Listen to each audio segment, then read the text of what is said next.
else I hear? I have this pattern that I got from Judy Gale Roberts, and I just love the 3D-ness of it. And so I'm gonna get ready to start working on it. I'm excited.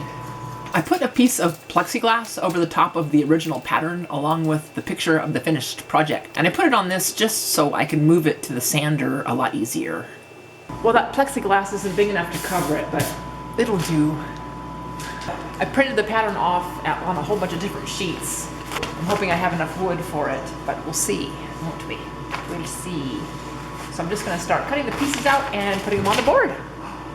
I had scanned the original and then used the Rapid Resizer program to print off multiple copies. I also used peel and stick to cover my board, and I will glue the paper pieces to it.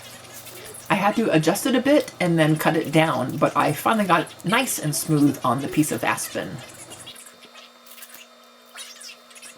I laid the pieces out to spray with 3M77 adhesive, and I was also talking on the phone to the people who were fixing my computer. So I stood in the way of the camera while I sprayed the pieces. I used a piece of dowel to hold each piece so it wouldn't fly away while I was spraying it. For a few of these pieces, I used carbon paper and traced the pattern. I don't like doing it this way, and I'm not sure why I did exactly, but I must have had a reason. Anyway, I just don't think it's as accurate unless one has mad tracing skills, which I do not. I'm gonna cut this down on the bandsaw just to make it more manageable pieces for the scroll saw. This was a little tricky because I had my fence still on there. I should have taken it off and it would have just made it a lot easier.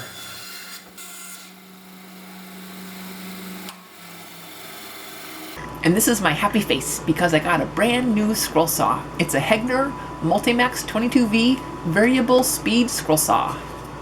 I'm still getting used to how it all works, but so far I'm loving it. Just listen to how quiet it is. And just a wee bit of vibration. It still makes dust though, and I did remember to put on my mask after a bit.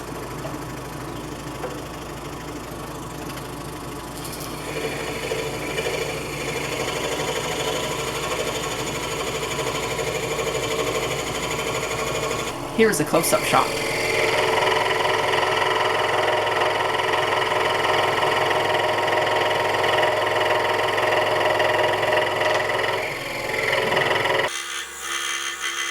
And here are all of the pieces.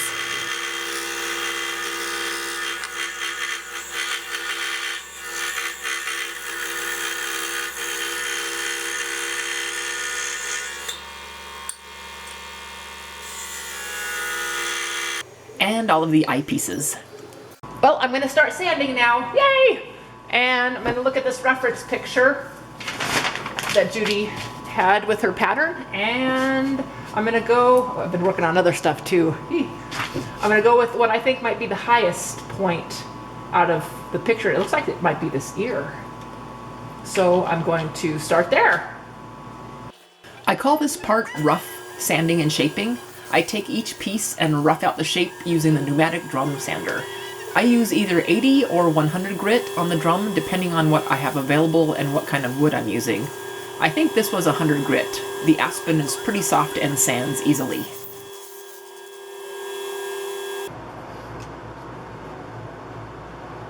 When I sat down to start hand sanding, Gibbs came up to visit. I used 100 grit on every piece, and this is when the fine shaping happens, and I really like this part of the project. It takes a long time, but is where the piece comes alive. If you're wondering about Wally, he was burying a chew stick in the sawdust.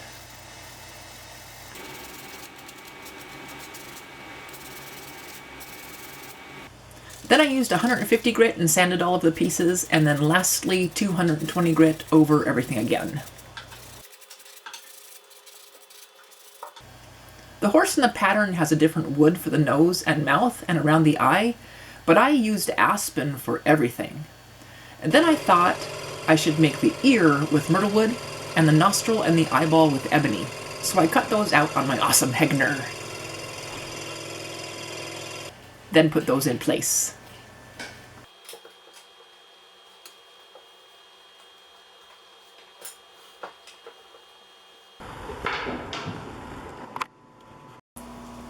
Okay, Okay, now I'm going to do something I've never done before, and it's a little bit scary. And that is make the hairlines using a Dremel. And so I'm going to practice first. So I practiced using the Dremel at a fast and a slow speed.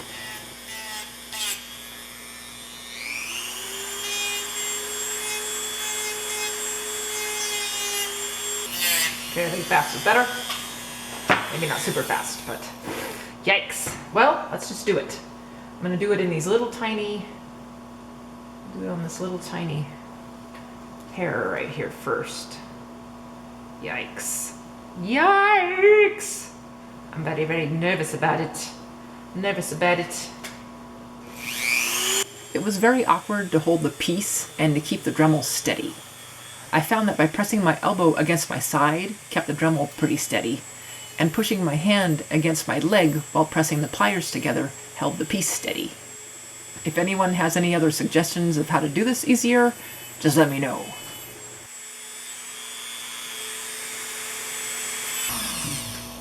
Let's see how that looks. Don't know if I like it. Oh, you know what? I kind of like it. I kind of like it. Let's see what you guys think. What do you think? I think I like it. If I end up not liking it, then I can just cut all those pieces over again, or maybe just sand them down. Yeah, so let's just keep going. Woohoo! So I finished up all the small pieces of hair around the ear. Okay, now the real scary part is to do the mane. Okay, so they're going up like this, and then they're going more like that as it goes. So I did 1/2 along the length, and then I flipped it around and I did the other half. And I found that I really needed to press down pretty hard with the Dremel, and it was awkward to try and make those lines while the piece was sitting flat on that board on my lap. But once I picked it up a little bit, then it was a little easier to do.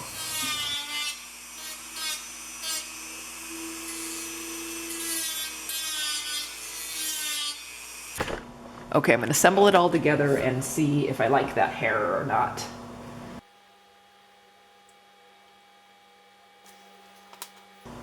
I like it. I'm surprised. Yay. Cool. Yeah. Yay! Well, I was really wanting to try the gel poly on this, the wipe-on gel poly. So I went down to Ace here in town, and they had wipe-on poly, but it wasn't gel. And so I looked that up, and all it is polyurethane that's like watered down with mineral spirits or whatever. And anyway, so I don't want to use that because it's just like regular poly, which has like a yellowing. And so then I have this sitting over there, and this is polyacrylic, and it's water-based, but this isn't supposed to yellow, I read. So I'm just going to use it. It says to brush it on, but I'm just going to wipe it on, and it's supposed to do like 3 coats and like 2 hours of dry time between each coat. And it says do not use steel wool. And so I was wanting to try steel wool too, but I am not going to do that on this project. Since I hadn't ever done this before, I hoped that it was going to be worth it. Because this was a very slow process, since I had to wait 2 hours between coats and had to sand with 220 before adding the next coat. But throughout this day, I got 3 coats applied. First coat on everything, except for the eyeball, because you know what? I forgot to put the catch light in it. So I need to do that real quick. I drilled a small hole and then took a piece of white colored wood and sharpened it in the pestle sharpener and glued it into the hole I drilled and let that set up overnight. Hey, let's fix that up real quick. So the next day I cut off the extra, then sanded it and put on a coat of the polyacrylic.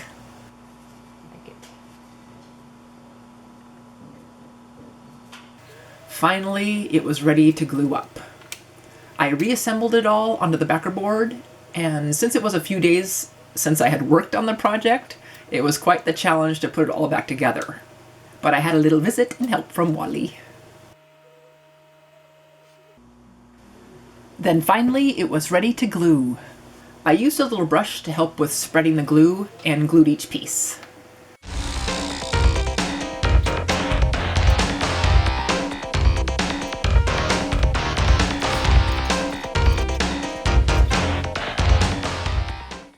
After it was dry, I set it upside down onto a beanbag so I could add a verse to the back. I forgot to do it before I glued everything onto the backer, which would have been so much easier. I put on Revelation 19:11, which says, "Then I saw heaven opened, and there before me was a white horse. The rider on the horse is called Faithful and True, and he is right when he judges and makes war." Then I added my logo and signed and dated it.